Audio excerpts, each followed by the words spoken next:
बढ़ते हैं दोहे की तरफ। सती बसहि कैलास तब अधिक सोचु मन माहि, मरम न कोई जान कछु जुग सम दिवस सिराहि। तब सती जी कैलाश पर रहने लगी। उनके मन में बड़ा दुख था। इस रहस्य को कोई कुछ भी नहीं जानता था। उनका एक एक दिन युग के समान बीत रहा था।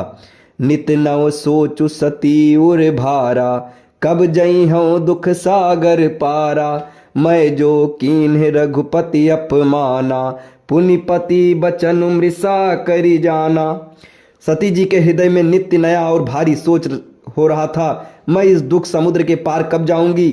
मैंने जो श्री रघुनाथ जी का अपमान किया और फिर पति के वचनों को झूठ जाना। सो फल मोहि विधाता दीन्हा, जो कछु उचित रहा सोई कीन्हा। अब विधि अस बूझै नहीं तोहि, शंकर विमुख जियावसि मोहि। उसका फल विधाता ने मुझको दिया, जो उचित था वही किया, परंतु हे विधाता अब तुझे यह उचित नहीं, जो शंकर से विमुख होने पर भी मुझे जला रहा है। कहीं न जाई कछु हृदय गलानी, मन महु राम ही सुमिर सयानी। जौ प्रभु दीन दयालु कहावा, आरती हरन वेद जसु गावा। सती जी के हृदय की ग्लानि कुछ कहीं नहीं जाती। बुद्धिमती सती जी ने मन में श्री रघुनाथ श्री रामचंद्र जी का स्मरण किया और कहा, हे प्रभु, यदि आप दीनदयाल कहलाते हैं और वेदों ने आपका यश गाया है कि आप दुख को हरने वाले हैं, तो मैं विनय करहूँ कर जोरी। छूटऊ भय बेगी देह यह मोरी।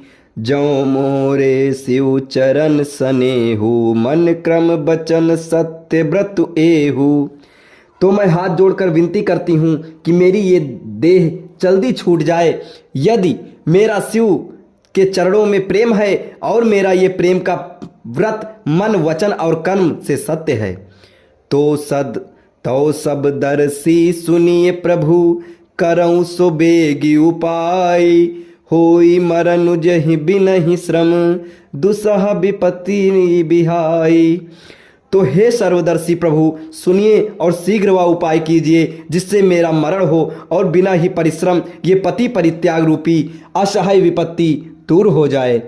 यही विधि दुखित प्रजेश कुमारी, अकथनीय दारुण दुख भारी।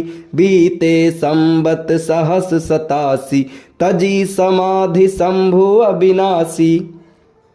दक्ष सुता सती जी इस प्रकार बहुत दुखित थीं। उनको इतना दारुण दुख था कि जिसका वर्णन नहीं किया जा सकता। 87,000 वर्ष बीत जाने पर